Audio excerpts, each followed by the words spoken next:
All right, let's get some questions out there. Hey everyone, my question's for Dan. In season 2, we see the group start to explore outside of the school a lot more, whether it be a bar or hospital or over here there. Okay. Oh, hi. Okay. Now I know there's a blur. Okay. So in season 2, we saw the group start to explore more outside of the school, whether it was going to the bar or sitting in the hospital or the restaurant. Are we going to see more of that in season 3, or are you going to try to contain it back more towards being in the school? Always more, because I think that as the show progresses, we need to learn more about the characters and we need to have more opportunities to get to know them. So the only reason first season we didn't leave the campus is just because when you don't know people, it's better to intensify their geographic space, and so now that we don't need that anymore, it's cool to see them in cars and at restaurants and at home, and I want to meet their families, and we need to before the end of season 4, because what if we need the show to go on forever? We need to know who these people are enough that they can be the show. And you said that you think we'll graduate at the end of season 4. That's all I know is that there is a 4-year story happening that we promised in the pilot. Joel McHale's character is there to get his bachelor's degree. He either has to get that or not get it, and that has to be the story. So I mean, that it would be unfair and gross to in the 4th season go, what? These credits don't count. I'll have to grow a beard and teach here.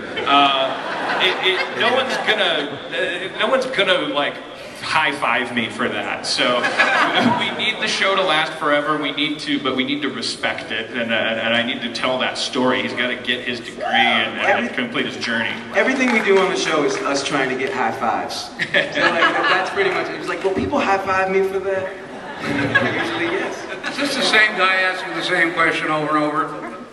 What? What? Talk into the mic. Was there a new question? No. Ready for the next one. Let me go to the next question. Chevy. Who? Johnny. Crystal Chevy. Was it a question for me? No. Do you know that these 3 chairs are contractually obligated in Ken John's contract to come here? Take me away from him. It's part of a restraining order. All right, let's get to the next question. Oh, hi guys, my name's Jason from LIC. I actually have a question for my sister Jennifer, who embarrasses easily. She's sitting in the back in the Hi, Jennifer. Don't be afraid. I just had a question. Her favorite episode was that clip episode, kind of just making fun of typical TV genres. Is there any other episodes like that coming up, like a very special episode or anything like that? I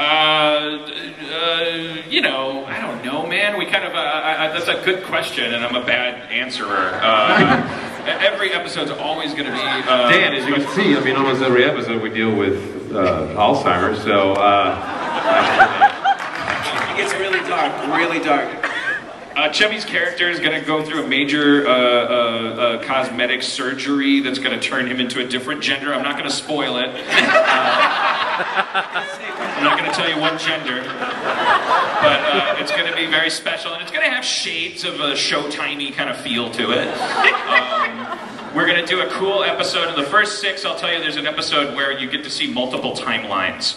Where it's sort of like, and then, hey, in the tradition of Mad About You, You don't even know what that means. Multiple timelines. Chevy wrote it. It's amazing. It's like Fringe meets Lost meets Fletch.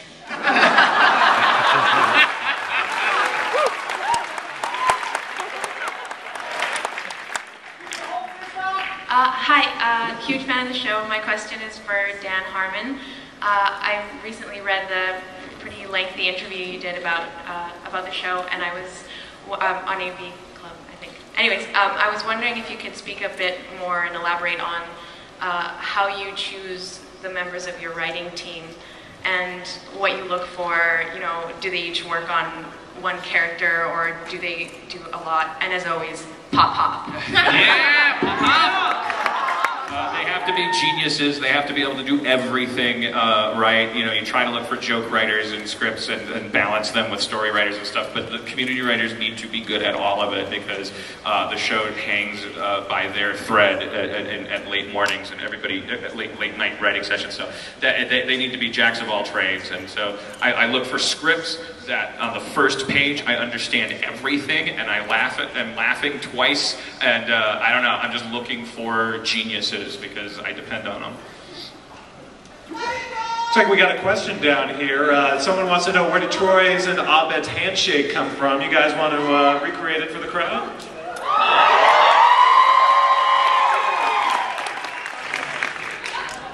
I want in. We were asked this the other day. We kind of don't remember. It kind of just happened. Like I think we both blacked out. Yeah, like we woke up naked. And both our hands were just like in this position. And my hands were glowing. And Chevy was standing above us, obviously. And he said nothing happened and he walked out. I think there was something in the script about us doing a handshake. Yeah. And we were just like messing around, like joking around, and I think we were just laughing about how like simple that one was. Yeah. And we liked it, and it just stuck. It just became like a thing. And we got to do it this year with guns, which was great. Yeah, we got to do it with guns at the end. It was like click, click. And it's always funny now when we get new directors on set who are like, and you guys just do that handshake. Yeah, do that thing. You guys just do that handshake. Can I say that I was with my mom recently and she went like this and said, "That's their handshake, right?" That's the thing. I was like, that's what people do at weddings. It's like a wedding reception thing. That has nothing to do with their handshake. And then you talk to your mom about her alcohol problems. I gave up long ago. Keep passing her drinks. One more tweet question. We'll ask Jim this. What's your favorite Dean Pelton outfit? What's Dean got to do with it? Oh, Jeffrey.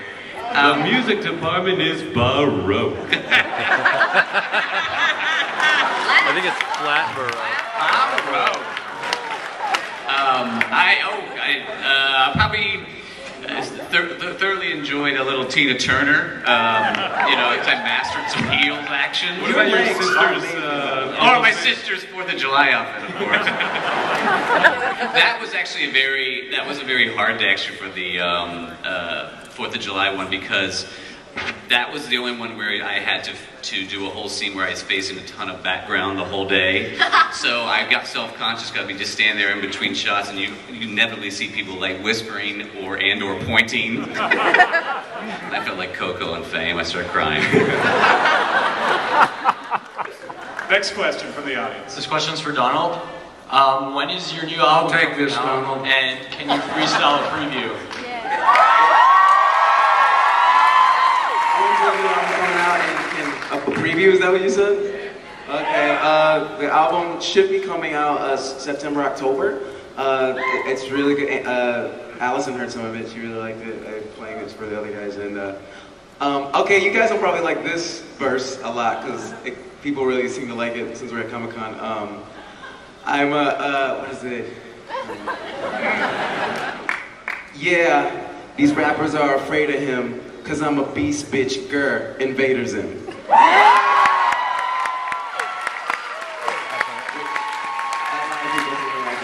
Nerds get me. Are we ever going to get a taste of Childish Gambino on the show, or what's?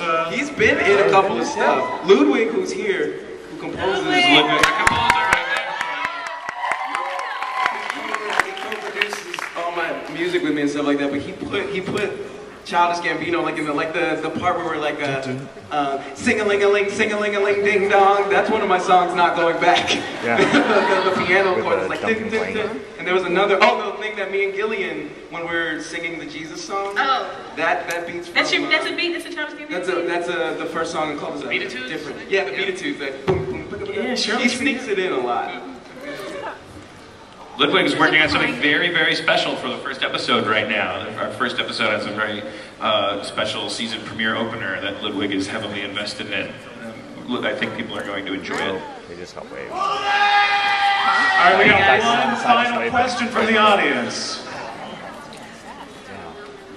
The last question is supposed to be from Twitter. Oh. Twitter, all right. So No, it's already gone. We can't see it. someone throw the Twitter screen up so we can see. You can tweet me. So which one would you guys like to answer? First one, all right. So if the characters went to Comic-Con, what would they dress up as and why? Let's go down the row, starting with Donald. I think it would probably be